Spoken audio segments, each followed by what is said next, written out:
महागठबंधन की सरकार बनेगी तो 25 लाख रुपए का स्वास्थ्य बीमा करवाएगी। हमारी सरकार जब बनेगी तो उनके लिए उनको यहीं पे रोजगार की सुविधा दिलाएंगे। ये तो प्रक्रिया हर राजनीतिक दल का प्रक्रिया है। वो अपना जनसभा करें, लोगों को बात करें, लेकिन परिणाम किस पर देंगे, वोट कैसे मिलेगा, कि वो देखेगी ना धरातल पे क्या काम हुआ है। किसी रोड का शिलान्यास होता है, उद्घाटन नहीं। उन्होंने हमारे द्वारा की हुई योजनाओं का शिलान्यास जो किया, मेरे द्वारा जो शिलान्यास किया उसका उद्घाटन किया ताकि लोगों को दिखाए कि हमने किया है। लेकिन आपने पहले कथनी से खुश किया लेकिन करनी नहीं किया। तो आज और कथनी और करनी को दोनों मिलाएंगे, उसके बाद बेगूसराय के मतदाता विश्वास करेंगे और बेगूसराय के मतदाता जो भी करेंगे मुझे उनका फैसला सहर्ष स्वीकार होगा। नमस्कार, वॉच न्यूज देख रहे हैं आप और मैं हूं आपके साथ शिखा। आज आपको बता दें कि चुनावी यात्रा में वॉच न्यूज की टीम पहुंच चुकी है बेगूसराय में, जहां हमारे साथ है अमिता भूषण। आपको बता दें कि अमिता भूषण ने 2015 में 3 टाइम विनर सुरेंद्र मेहता को हराकर एक ऐतिहासिक जीत हासिल की थी और इस बार फिर से उनका मुकाबला बीजेपी के साथ है। तो आइए इनसे बातचीत करते हैं और जानने की कोशिश करते हैं कि इस बार के इलेक्शन में इनकी रणनीति क्या है। तो मैम, आपका मेरे चैनल में बहुत बहुत स्वागत है। बहुत धन्यवाद, आपका भी बेगूसराय में स्वागत है। तो मैम, आपने 2015 में एक ऐतिहासिक जीत हासिल की थी और आपका मुकाबला फिर से इस बार बीजेपी के साथ है, तो इसको कैसे देख रही हैं? देखिए, मुकाबला क्या है, 15 में मैं जीती थी। 15 से 20 लोगों के लिए काम किया था। 20 में चुनाव मैं नहीं जीत पाई, बीजेपी के विधायक यहाँ से जीते। लेकिन आज 25 आ गया है तो लोग तुलना कर रहे हैं कि 15 से 20 में यहाँ क्या काम हुआ और 20 से 25 में काम हुआ। तो वो काम प्रतिनिधि का काम क्या है, जनता जब ढूंढे वहाँ उपस्थित रहना। तो उनकी उपस्थिति नगण्य थे और काम पंचायत में काम उनका बहुत ही कम हुआ है। अगर 15 से 20 के काम को और 25 के काम को तुलना कीजिएगा तो आपको खुद पता चलेगा। मैं बोलूँगी तो लगेगा कि मैं बोल रही हूँ। आप जाकर के लोगों से आकलन कीजिए, स्थानीय लोगों से पूछिए कि काम किस तरह का हुआ। तो मैम, इस बार क्या लग रहा है, बेगूसराय की जनता को परिवर्तन चाहिए? निश्चित रूप से चाहिए होगा, क्योंकि अगर बेगूसराय में काम नहीं होगा, प्रतिनिधि का मतलब क्या है? जब हम ढूंढे तो उपस्थिति हो, मतदाता का सम्मान ही नहीं होगा। मतदाता जब ढूंढे वो मिले ही नहीं तो फिर वैसे प्रतिनिधि का क्या काम?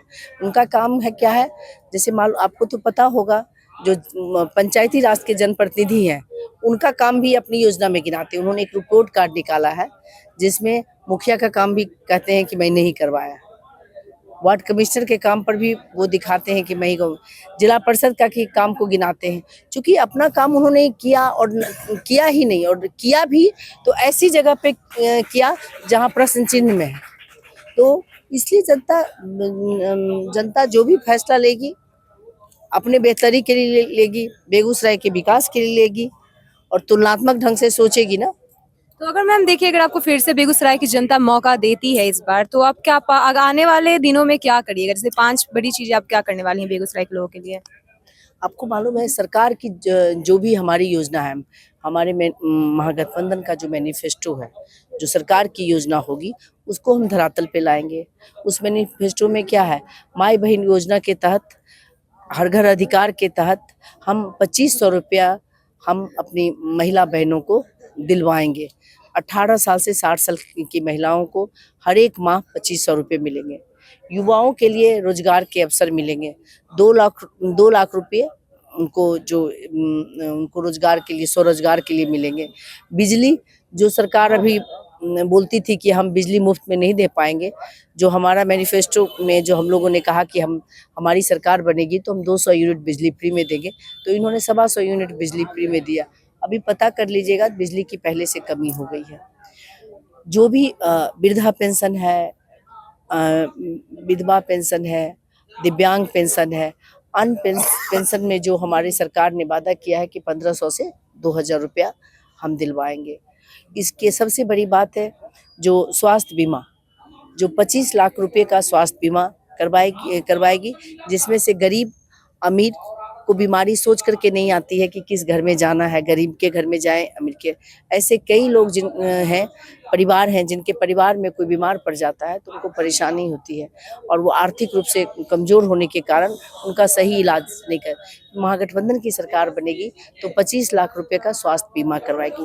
भूमिहीन परिवार जो रहेगा उसको 3 से 5 डिसमिल जमीन मिलेगा। तो मेरा काम रहेगा सरकार के जो भी योजना है उनको तक। उसके अलावा हमारा बेगूसराय बहुत दिनों से डिमांड है दिनकर जी के नाम पर दिनकर विश्वविद्यालय बने। उसके लिए पहले भी जब विधायक थे उस समय भी हमने उसको मांग को सरकार के समक्ष रखा था।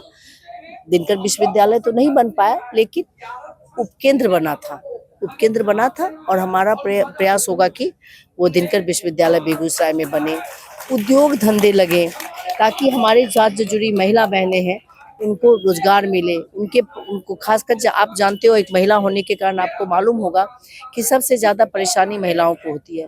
जब उसका पति और बच्चा जब बाहर काम करने के लिए जाता है तो उसको दोहरी जिंदगी निभानी पड़ती है। बच्चों को संभालना, माता पिता को संभालना, परिवार को संभालना उनके लिए बहुत मुश्किल हो जाता है। तो ऐसी महिला बहनें जो और को देखते हुए हमारी सरकार जब बनेगी तो उनके लिए उनको यहीं पे रोजगार की सुविधा दिलाएंगे। और खासकर तेजस्वी यादव जी ने कल ही कहा है, परसों ही कहा कि हमारा प्रयास रहेगा हर परिवार के एक व्यक्ति को हम नौकरी दिलवाएंगे। और उसके अलावा भी बहुत सारी जो योजना है जो हमारे आम जनता के हक के लिए। राहुल गांधी जी ने पूरे देश की यात्रा की थी और यात्रा में हर समाज के लोगों से मिले, गरीब से अमीर से मिले और उन्होंने समस्या को समझा, परखा। 4,000 किलोमीटर से भी ज्यादा यात्रा की, अपने बिहार में भी यात्रा। उसके बाद कहाँ किस प्रदेश में क्या जरूरत है उसको देख करके हमारा मैनिफेस्टो बना है। और हमारा प्रयास होगा एक यहाँ के स्थानीय लोग होने के कारण, जनप्रतिनिधि होने के कारण सरकार की जो भी योजना है हम अपनी आम मतदाता के घर घर तक पहुँचाएं। मैम देखिए, आए दिन जनसभा कर रहे हैं नीतीश कुमार और आज भी उनकी एक जनसभा यहाँ होने वाली है, तो इसको आप कैसे देखती हैं? क्योंकि कुंदन कुमार जो आपके अपोनेंट है वो आज वो जनसभा में शामिल होने वाले हैं, तो इसको आप कैसे देख रही हैं? ये तो प्रक्रिया है ना, ये तो प्रक्रिया हर राजनीतिक दल का प्रक्रिया है। वो अपना जनसभा करें, लोगों को बात करें, लेकिन परिणाम किस पर देंगे, वोट कैसे मिलेगा, कि वो देखेगी ना धरातल पे क्या काम हुआ है। धरातल पे काम क्या हुआ है उनके प्रतिनिधि ने 5 साल वो कोई ऐसे नहीं। पिछली बार क्यों दिया, मैं जनप्रतिनिधि थी तो मुझे उनको लोगों ने बोला, जैसे कई ऐसे काम थे जिसका मैं शिलान्यास कर चुकी थी, उसको उन्होंने लोगों के सामने उनके लोगों ने ये दुष्प्रचार करवाया कि मैंने शिलान्यास किया है, वो काम आगे होगा नहीं। और उस काम को रुकवा दिया था क्योंकि मैं कोई ठेकेदारी और बटेदारी से तो मुझे कोई मतलब नहीं था। तो वहाँ पे जो भी ठेकेदार था उसे संपर्क कर करके काम को रुकवा दिया। शिलान्यास के बावजूद भी वो काम मुझे ध्यान नहीं रहा क्योंकि ये तो विभाग का काम था करना, तो मुझे ध्यान नहीं रहा। मुझे लगा शिलान्यास हो गया, हो सकता है अभी काम नहीं हो रहा होगा। और वो उन्होंने एक राजनीतिक साजिश के तहत ऐसा किया था और बाद में उसी योजना को अपना उद्घाटन किए। आप भी जानती होंगी, पूरे घूमती होंगी बिहार में, किसी रोड का शिलान्यास होता है, उद्घाटन नहीं। उन्होंने हमारे द्वारा की हुई योजनाओं का शिलान्यास जो किया, मेरे द्वारा जो शिलान्यास किया उसका उद्घाटन किया ताकि लोगों को दिखाए कि हमने किया है। तो ऐसे झूठ और फरेब में लोग नहीं आने वाले। लोग समझते 5 साल मुझे भी देखा है, 5 साल विपक्ष में रहते हुए भी मैं उनके साथ वैसे ही खड़ी थी जब सत्ता पक्ष में थी। तो उस एक बार तो झांसे में आ गए, लेकिन आपने पहले कथनी से खुश किया लेकिन करनी नहीं किया। तो आज और कथनी और करनी को दोनों मिलाएंगे, उसके बाद बेगूसराय के मतदाता विश्वास करेंगे और बेगूसराय के मतदाता जो भी करेंगे मुझे उनका फैसला अमिता भूषण। एक आखिरी सवाल, आप इलेक्शन आने ही वाले हैं, अभी से बस कुछ दिन बाद इलेक्शन है, तो एक आखिरी संदेश जो आप बेगूसराय की जनता को देना चाहती हैं? बेगूसराय की मतदाता से यही अपील है कि निर्भीक होकर मतदान करें, बिना डरे, अपने बेहतरी के लिए, अपने आपके आने वाली पीढ़ी के भविष्य के लिए, समृद्ध बेगूसराय के लिए, विकसित बेगूसराय के लिए, स्वस्थ बेगूसराय के लिए, बेहतर बेगूसराय के लिए आप अपना मतदान करें। धन्यवाद मैम। अमिता भूषण का कहना ये था कि अगर वो सत्ता में आती और इस बार बेगूसराय की जनता उसे फिर से मौका देंगी तो बेगूसराय के लिए वो सारे काम करेगी जो शायद 5 साल में रुक गए हैं। तो ऐसे ही और अपडेट्स के लिए बने रहे हमारे साथ, देखते रहे वॉच न्यूज़। धन्यवाद।